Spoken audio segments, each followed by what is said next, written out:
What's going on? Welcome back to Trending Stocks. Today we're going to talk to you about Faraday Future. I want to give you an overview of some of the current data points, break it down what really moved it, and go over everything else you need to know. But first, make sure to hit that thumbs up. And with that, let's get right to it. So starting off, Faraday did go down 7.75%. A lot of people seem to be just kind of hating on Faraday today. You can see that very apparent on Reddit. But it seems like they do not see what the hell happened to the broader market. So there's quite a lot of things that did happen. The NASDAQ itself went down 3.65%. So you had big tech, so Google and also Tesla unveiling their earnings wasn't necessarily the best. Plus, at the same time, you had manufacturing data signaling more of a slowdown. So it's just not a good scenario. Plus, at the same time, you do have GDP coming out tomorrow, right over here, and then PCE on Friday. So it is going to be a crazy roller coaster. And one positive thing out of all this is for the September 18th meeting, there is now a 10.2% likelihood of a 50 basis point cut. But in my opinion, that is due to avoidance of a recession, not necessarily because of kind of to combat against inflation. So all in all, not necessarily the best, but when it comes down to Faraday, it's just getting dragged down. A lot of people are saying that it's hedge funds that are manipulating Faraday. I just wanted to kind of clear the air. That's what I like to do, give you guys no BS, no hype, just what the data is saying. So today, starting off, 28.7 million shares being traded, 109 is the average, so very low for that. No institutions buying today, at least above $100,000. And this is going to burst a lot of people's bubbles, regrettably, but shorts did return 5.92 million shares. So yes, a lot of people out there saying that it's hedge funds manipulating Faraday. Data says otherwise. So 7.71% of the free float is being shorted, works out to be 33.71 million shares overall are being shorted. Utilization 72.03, and then short score is 66.21%. So when it comes down to shorts, most likely it was just mitigation of risk.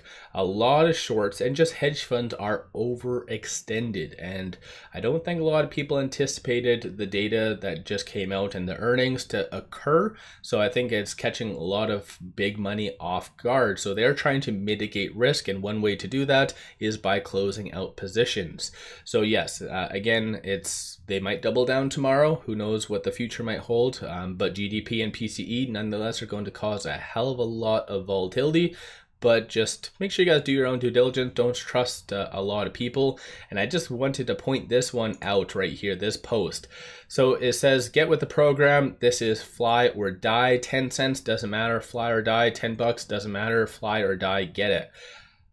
No disrespect to this individual, but make sure you guys do your own due diligence. Like, anyone ever saying that they're going to go down with a stock, they haven't done their due diligence. They're not adapting. You always, like under my channel and a lot of my other channels, I like to educate as best as I can.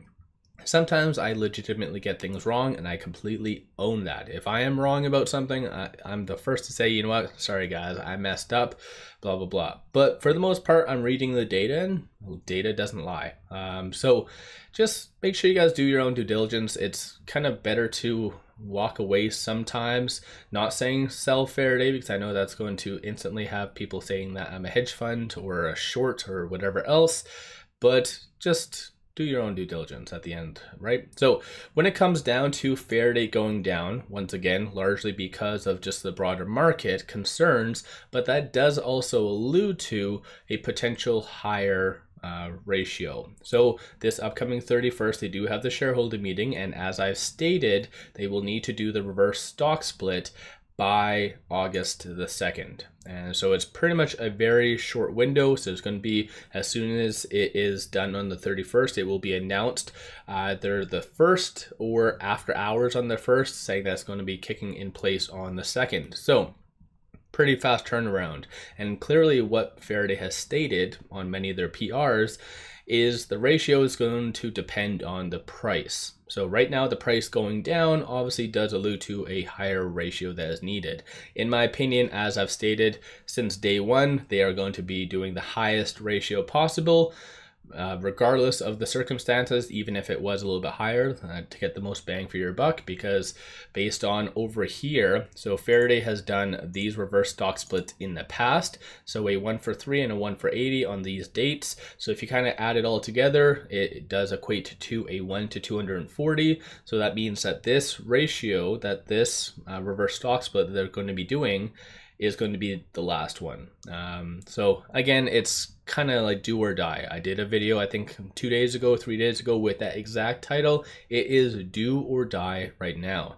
And plus, even aside from that, this upcoming shareholder meeting on the 31st, in case you missed that video, kind of a quick Cole's notes. If the whole authorized shares proposal does not pass, or the reverse stock split, Faraday is done. They are going to get knocked down to OTC. And so yeah, ultimately there's a lot of risk involved with this stock, but a lot of people like risk, right? High risk or high return or high reward, that whole phrase. So yeah, I think Faraday is definitely a very interesting stock, and I've said since day one that because of this whole hype up, it really lit a match under management's ass.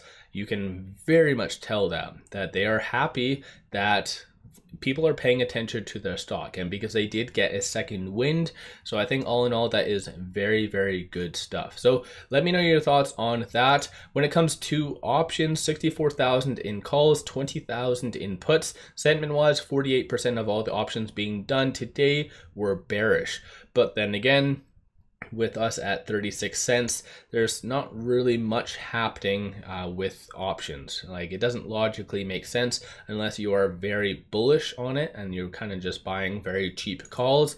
This is the open interest, the layout. So right now for this upcoming Friday, so July the 26th, you have 24,000 at that 50-cent strike price, and then 9,000 at that one, and then you can kind of see the rest. So options just hasn't really been as favorable as obviously if it was closer to 50 cents or even potentially higher. So I think the likelihood of a gamma squeeze is kind of out the window.